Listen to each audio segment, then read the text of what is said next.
El Complejo Teatral de Buenos Aires y el Banco Ciudad presentan un ciclo de entrevistas cercanas con artistas emblemáticos de los 60 años del Teatro San Martín. En este capítulo charlamos con Adelaida Mangani.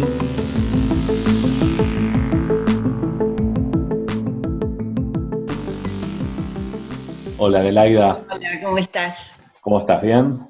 ¿Todo bien? Sí, sí, ¿vos? Bien, bien. Adelaida, me gustaría repasar el inicio del grupo de titiriteros con la creación con Ariel Bufano allá en el 77.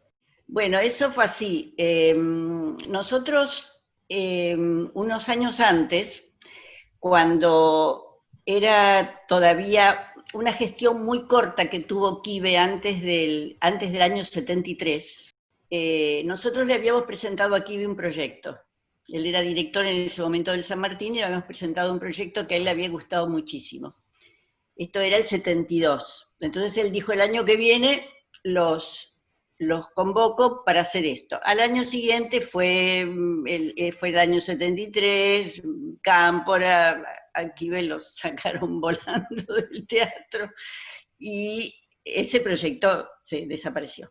Cuando Aquive lo vuelven a convocar para dirigir el Teatro San Martín, lo llama entonces Ariel, porque recordaba que ese proyecto le había gustado mucho, pero lo llama para otra cosa, lo llama para montar un espectáculo que se llamó David y Goliat, porque se hacía un homenaje a un escultor que ya había muerto, que se llama Simge Schwarz.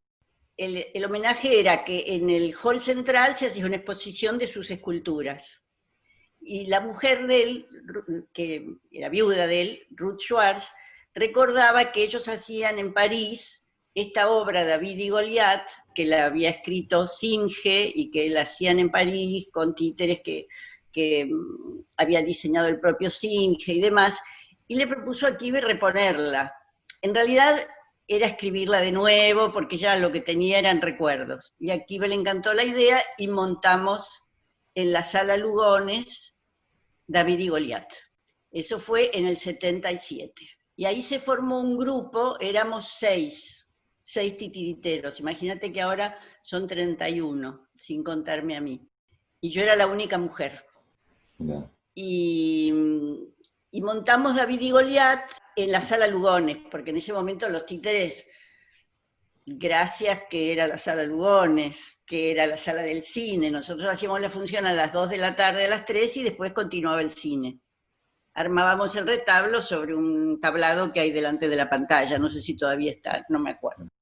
Y bueno, ni siquiera estuvo muy bien, el espectáculo era con títere de guante, un retablo muy grande, la obra era muy linda, y fue muy bien, todo el año estuvimos, muy, muy buena esa temporada. Y al año siguiente, que era el 78, es cuando, para la época del que se iba a hacer el Mundial, pero a principios de año, cuando nosotros íbamos a reponer en la Lugones, hay un atentado en el garaje abajo, en el Centro Cultural, que era todo ese tema del retorno de los montoneros y que había muchísima violencia, y cierran toda la manzana. Entonces no se podía trabajar ahí y nos mandan a hacer David y Goliat al Teatro Sarmiento, que en ese momento no formaba parte del complejo, pero era un teatro municipal. Y ahí hicimos todo el 78 de David y Goliat también. Cuando terminó esa temporada, nosotros le proponemos a Kibe un próximo espectáculo que se llamó Carrusel Titiritero, y ahí recién nosotros le proponemos, ya que vos tenés un elenco estable de actores, ¿por qué no tenés un elenco estable de titiriteros? Mirá. Y a Kibe le pareció una excelente idea. Y ¿Te ahí acordás el día en el que se lo propusieron? No me acuerdo el día, pero sé que era hacia fines del año 78, cuando se estaba programando el 79. Y nosotros íbamos con este proyecto de Carrusel Titiritero también para hacerlo en la Lugones. En ese momento ni se nos pasaba por la cabeza que podíamos estar en alguna otra sala del teatro. Y era, suponete, el mes de noviembre del año 78. Y ahí nosotros le proponemos a Kibe esa idea, y Kibe la toma inmediatamente. porque digamos la idea de, él también, ya en ese momento estaba el ballet estable, no me acuerdo, tenía otro nombre distinto de cómo se llama hoy. Y nosotros nos llamamos grupo de titiriteros desde ese momento, pero un poco por, bueno, formamos un grupo, y quedó el nombre grupo de titiriteros como una cosa coloquial entre Kiva y nosotros. Y Kiva le interesaba mucho este tema de los elencos estables, porque claro, lo que Kiva siempre explicaba y lo que él hizo durante toda su primera gestión, era cómo aprovechar al máximo el recurso económico y el recurso humano que él tenía para llevar adelante el teatro. Entonces él decía, con un salario digno donde la gente se puede dedicar, yo puedo estar programando permanentemente nuevos espectáculos, porque mientras uno está en cartel, estos titiriteros están ensayando otro para estrenarlo después, y así, y yo no tengo que pagar más, yo le pago ese sueldo y lo único que pago es la producción. Entonces, no era la discusión de cuánto te pago, todo el mundo tenía su sueldo y todo el mundo trabajábamos cantidades de horas por día, pero felices, porque además, para nosotros titiriteros, digamos, yo tengo una vida docente paralela que la tuve hasta que me jubilé en el cargo de directora de institutos en el Ministerio de Cultura, pero independientemente de eso, para un titiritero, en aquella época además, de golpe tener un sueldo para poder investigar, desarrollar, estudiar, generar, era una cosa impensada, y era impensada en muchas partes del mundo, no solamente era impensada acá. Por un momento que nosotros estuvimos en París y estuvimos con Philippe Gentil, que lo fuimos a visitar, porque fue como una invitación que le hacían a Ariel en ese momento, cuando le contamos que éramos un cuerpo estable, Philippe Gentil dijo, eso es lo que tendría que haber acá, porque claro, ellos son grupos que por ahí tienen subsidios estatales, pero son grupos independientes que se producen ellos sus espectáculos y los comercializan, y viven de lo que comercializan. No es la idea más digamos, de lo que se llamaba Europa del Este, donde los teatros oficiales tenían sus elencos de títeres. Entonces, esa es una idea socialista, digamos, de aquella época. Tengo una pregunta en relación a tantos años, ¿no? Del grupo de titiriteros y de los diferentes momentos que estamos contando. Leí en varias entrevistas de hace varios años que reaparecían palabras como disciplina, orden y como el reconocimiento y respeto por este grupo. ¿Cómo pudiésemos resumir estos 43 años del grupo de titiriteros? Bueno, disciplina y orden, disciplina tiene que ver más con la formación, con el régimen de trabajo, con una forma de encarar la tarea con el grupo que siempre tuvo como una especie de mística, donde el acto de hacer una función se vive de alguna manera como un hecho sagrado. Entonces, a eso uno se refiere cuando dice disciplina. Y por supuesto, un método de trabajo que yo tengo y que muchos directores que son directores del grupo también tienen, después otros directores que vienen de afuera para nada, pero que es lo que se llama el preescénico, el escénico y el posescénico, digamos, como que uno no llega, se va al camarín, se pinta un poco y va al escenario, sino que todo el proceso previo de preparación para la función es un proceso que ya va predisponiendo al intérprete al hecho interpretativo que después va a abordar, y un momento posterior que para mí es imprescindible, que es el momento donde después de la función uno se reúne cuando uno dirige, o cuando uno es intérprete, pero cuando uno dirige, que esa es mi modalidad, uno se reúne con el elenco y se elabora en conjunto qué sucedió en esa función y cómo cada uno se sintió y qué pasó. Porque si eso no se hace así, cada uno se va y se lleva algo que el espectáculo ya ha movilizado, porque el intérprete pone su emoción, y si eso no se elabora en conjunto, es como un colador donde se pierden cosas importantes. En realidad, lo que uno hace es como si uno hubiera tirado una red al mar y la recogiera llena de cosas maravillosas. Ese es el momento del final, digamos, ¿no? Por eso a eso yo le llamo disciplina, y eso es, digamos, lo que nosotros decimos como disciplina. Después el reconocimiento que el grupo tiene es, bueno, es algo que no lo genera uno, sino que lo tienen los demás, el reconocimiento. Pero el hecho de que fuera estable y el hecho de que desde el momento que el grupo empezó a trabajar hasta hace poco, porque ahora eso no sucede, pero desde que empezó a trabajar, nosotros hacíamos temporada de marzo a noviembre todos los años, todo el tiempo. Entonces, el grupo de titiriteros estaba permanentemente en escena, que eso tenía que ver con el aprovechamiento de recursos, porque vos como Estado le pagás el sueldo a la persona, pero aprovechás ese recurso muchísimo haciendo funciones permanentemente. ¿Qué pasa? Que se empezó a reconocer que había siempre espectáculos de títeres en el San Martín, y entonces es como vamos a los títeres del San Martín, llevemos los chicos a los títeres del San Martín. Entonces, eso significó como una pertenencia para el vecino, como que el vecino ya sabe que hay los títeres del San Martín. En ese sentido, hay como un reconocimiento que ahora inclusive, a veces cuando hemos hecho el Gran Circo, que se estrenó en el año 83,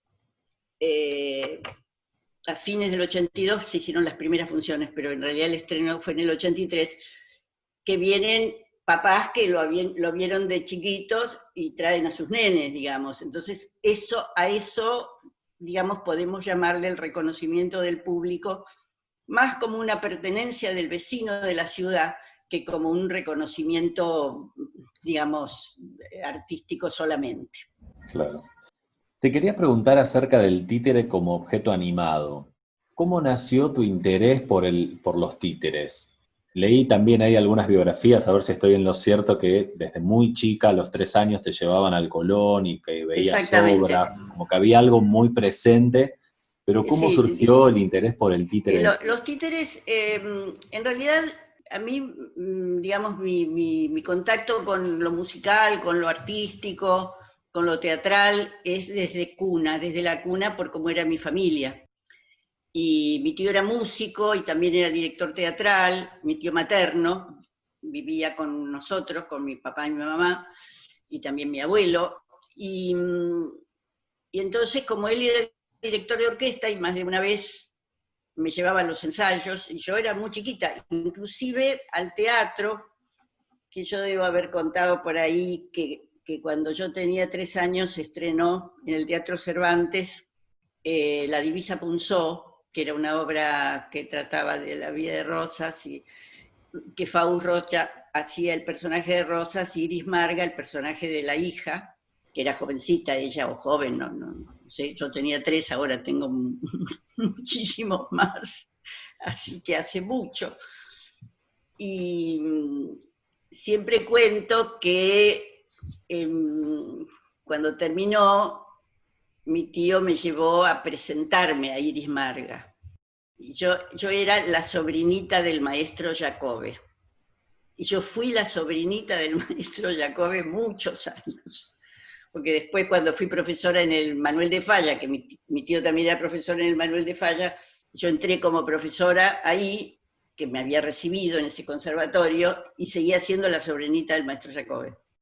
Y recuerdo que Iris Marga me abrazó, que tenía el traje del final de la obra, que era un traje con miriñaque inmenso, y yo me hundí en el miriñaque y me perdí, como tengo todavía la vivencia de perderme en una cosa que me iba hundiendo, y que todos se reían porque me caí en el miriñaque de Iris Marga.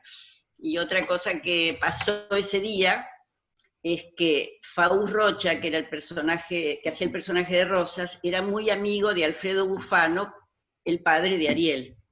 Y Ariel me contaba que el día del estreno, él tenía 13, porque Ariel me llevaba 10 años, él había estado corriendo por los pasillos del Teatro Cervantes. Entonces siempre decíamos que sin saber que después íbamos a ser pareja, habíamos estado los dos el mismo día.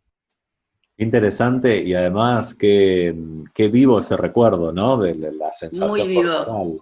Muy vivo, eso es determinante para mi vida. Después, unos años más tarde, cuando yo cumplí 6, este tío mío tenía contacto con titiriteros. Entonces me traían títeres para mis cumpleaños. Me hacían en mi casa funciones de títeres para mis cumpleaños. Que eso en esa época no se hacía, ahora se hacen las fiestas animadas, pero en esa época eso no existía. Existía que mi tío quería homenajearme y venían titiriteros a hacer, que eran jovencitos en ese momento, que después yo los conocí, que eran colegas de Ariel, Da Bormi, Da Di Mauro, esos venían a mi casa a hacer títeres para el día de mi cumpleaños. Entonces, ese fue como el descubrimiento de los títeres, fue así. Después tuvo más que ver el teatro y la música, y fui para ese lado, y cuando lo conocí a Ariel, que él ya venía con una carrera de titiritero, venía haciendo títeres hacía unos cuantos años, porque como te digo, él era 10 años mayor que yo, ahí ya fue al poco tiempo el momento de empezar yo a desempeñarme como titiritera, a aprender primero y después a desempeñarme como titiritera, y fui capturada por el arte de los títeres. ¿Te puedo preguntar cómo se conocieron? Digo, más allá de esta escena del Cervantes, de cuando eran niños, ¿no? No, nos conocimos en el Instituto Labardén, Instituto Vocacional de Arte. Él era profesor y yo entré a trabajar ahí en un cargo que se llamaba maestra de curso, que era como una preceptora. Yo tenía 20 años tenía. Y después llegué a ser directora de esa institución. Entré a trabajar, una amiga de estudiaba filosofía, y una compañera mía de la facultad me dijo: mirá, se produce una vacante, ¿no querrías trabajar ahí? Yo estaba buscando trabajo, porque por supuesto tenía 20 años y quería trabajar. Había estado trabajando en una editorial, en algunas escuelas como profesora de música. Había trabajado en la editorial Capeluz con María Hortensia Lacó, que había sido profesora y directora de la escuela donde yo me recibí, que nos queríamos mucho, y ella me corregía textos. Ella quería que yo fuera escritora. Cada uno quería, la profesora de piano quería que yo fuera pianista. Y nadie quería que fuera actriz en mi casa, y yo quería ser actriz. Y mi papá odiaba que yo quisiera ser actriz. Bueno, esta amiga me dice: hay una vacante, y dice: yo le dije a la directora que soy la sobrinita del maestro Jacobi y ella te quiere conocer. Bueno, total que entro a trabajar. Y ahí nos conocemos. Yo tengo el recuerdo, yo lo vi a él por primera vez en el patio de recreo, donde estaban todos los nenes jugando, y él estaba de espaldas. Yo vi un señor, un hombre, cuyas espaldas me atrajeron. No fue su cara, sino su espalda. Como los hombros, estaba como fumando, era como una figura que a mí me encantó. Y esa fue la primera vez que yo lo vi a Ariel. Era como a primera vista. Primera vista fue esa espalda. Y nada, después trabajamos juntos, empezamos a conversar y nos enamoramos mucho, mucho, mucho, mucho, mucho. Fue un escándalo, pero un escándalo que no te podés imaginar. ¿Familiar? No, fue un escándalo social, porque él estaba casado y yo me estaba por casar. Esa parte no la sabía. Esa fue así, claro. Yo cuando entré a trabajar al instituto, ya estaba de novia con mi primer marido, y digamos que me casé, porque faltaban 2 meses, 3 meses, y nosotros ahí nos mirábamos, pero en realidad el amor se desencadenó después que yo me había casado. Y después, bueno, yo me separé, él se separó, pasaron unos años de idas y vueltas, no tantos, y ya después nos fuimos a vivir juntos. Tenía que ser así, ¿no? Tenía que ser así, tenía que ser así. Sí, no, desde ese momento fue como un amor muy, muy intenso de ambos, que por más que a veces decíamos que nos teníamos que separar por la situación, por esto, volvíamos porque no pudimos separarnos, hasta que vivimos muchos años juntos. Bueno. Bien. Te voy a cambiar de tema y me gustaría saber cómo es el proceso creativo de un títere. digamos, cómo se llega al resultado de un títere y qué cosas ocurren en el medio, ¿no? Que es algo absolutamente desconocido para quienes no están en el taller ni Claro, presenciaron claro. el proceso creativo. A ver, una cosa es generar supongamos si se trata de los alumnos cuando están aprendiendo, una cosa es generar un títere de una determinada técnica a partir de cómo se fabrica, por decir una palabra, esa técnica. Ahora, cuando ya se trata de que vas a montar un espectáculo de títeres, ¿cómo nace el títere? ¿Cómo nace ese personaje? Por eso es muy importante llamarlo títere y no llamarlo muñeco, como algunos le dicen. ¿Y por qué no es muñeco y es títere? Porque el muñeco no tiene identidad y el títere cuando nace ya es el personaje. Entonces, cuando vos vas a montar una obra y decís, bueno, a ver, digamos, el amor de Don Perlimplín con Belisa en su jardín de García Lorca. Vos tenés que generar a Belisa. Primero de todo, cuando vos vas a dirigir una obra, vos te vas a plantear con qué técnica la querés representar, porque técnicas de títeres hay muchas. Hay básicamente 3, que son el títere que se maneja desde abajo, que es el de guante o el de varilla, el títere que se maneja desde atrás, que es con varillas y sobre que le llamamos títere de mesa muchas veces, pero puede estar en el piso, y el títere que se maneja desde arriba, que es la marioneta de hilo o el pupi, los siciliani. Una vez que uno tiene decidida la técnica, entonces uno dice, supongamos guante, ¿cómo quiero que sea esa Belisa? Quiero que sea igual a la primavera de Botticelli. Digo, porque uno puede inspirarse en una imagen o en determinados pintores, pero en general hay algo interno en uno que es la imagen como uno quiere que sea. Entonces eso se boceta, después se modela o se talla según lo que se haya elegido con qué se va a hacer y aparece el personaje. Para uno como intérprete, si yo voy a hacer ese personaje, recién cuando el títere está hecho y yo lo miro, esto parece un poco chiflado decirlo, pero en realidad es como yo te lo voy a decir.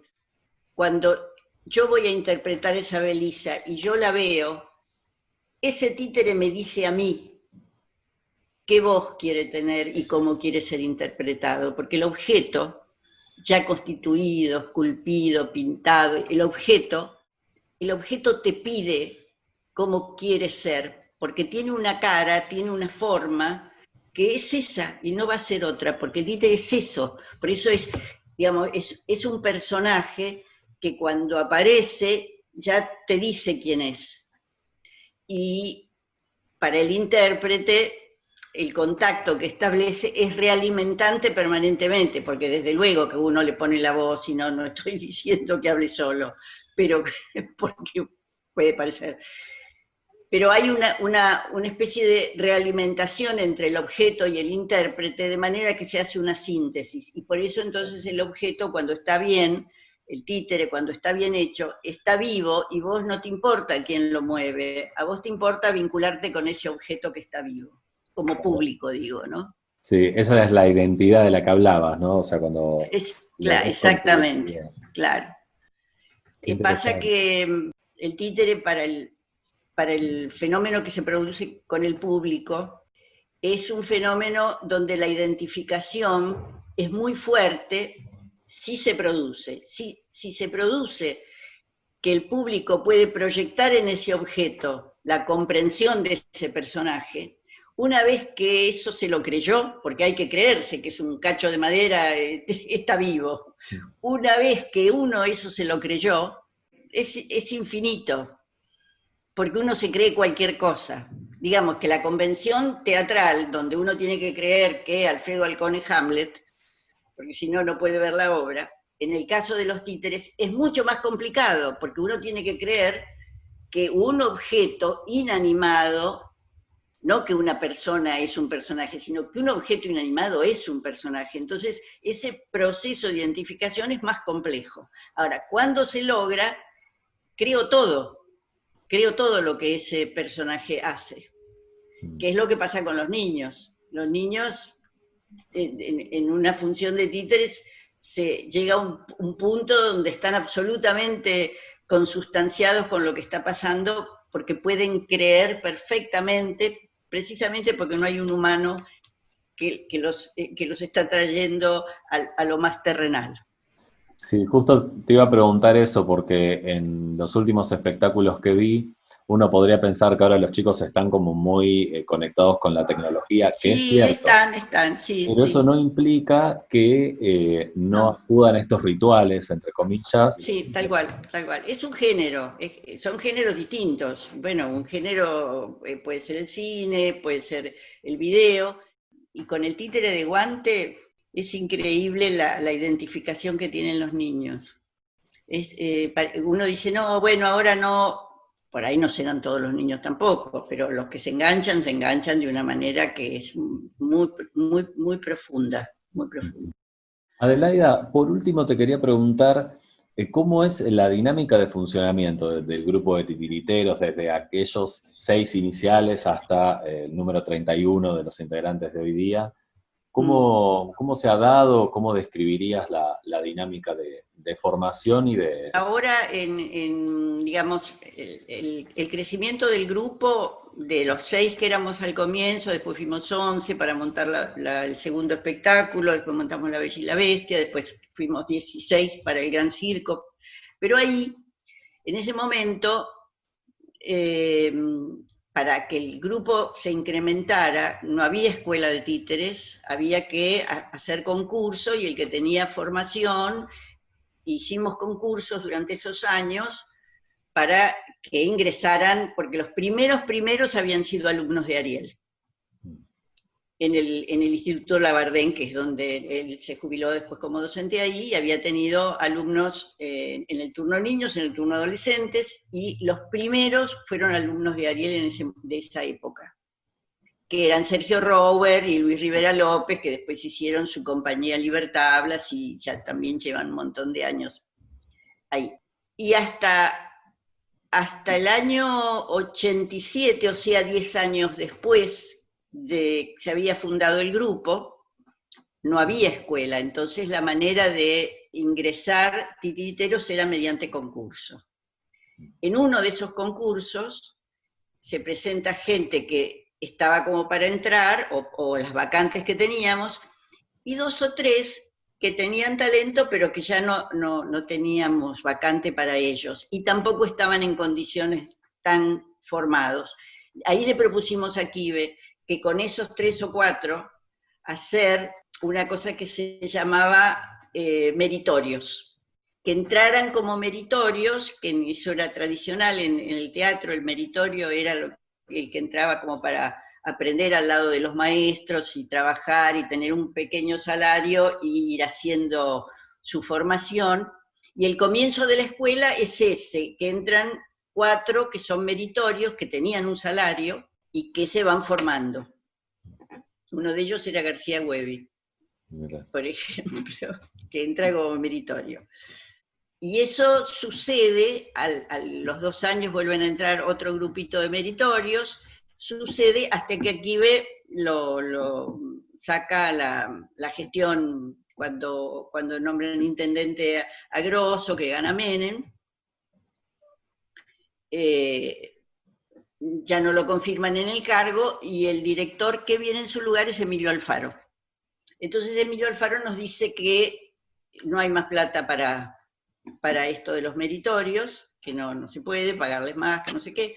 Entonces ahí le proponemos nosotros a Emilio Alfaro, que como nosotros éramos profesores de esos meritorios, que nos permitiera hacer un ingreso de aspirantes, y que nosotros le dábamos clase, y que fuera una escuela, que el aspirante no cobraba nada, pero tampoco pagaba nada, era una escuela gratuita, y ahí nace la escuela. ¿Qué pasa? Que con los años, y yo me quedo al cargo de todo esto, ya la escuela estaba mucho más organizada, pero no tanto como ahora.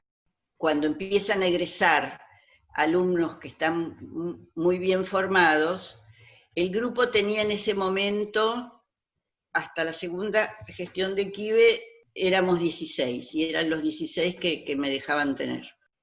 Y ahí empezaban a egresar algunas titiriteras y titiriteros con muy buena formación, y entonces a partir de ahí se genera como una especie de corriente que cada 3 años, cuando egresan alumnos, si hay vacantes, porque ahora yo tengo una planta transitoria que es fija, si hay vacantes pueden ingresar. Y ahí fue creciendo el grupo, que también tuvo que ver con el hecho de la formación del complejo teatral. Claro, sí. Porque nosotros podríamos, y eso nos encantaría, eso sucede, pero no sucede todo el año. Nosotros podemos cubrir 3 salas con 3 espectáculos simultáneos, porque en un espectáculo hay 6, en el otro hay 2, en el otro hay 4, y bueno, ahí están los 31 trabajando. Este año hubiéramos tenido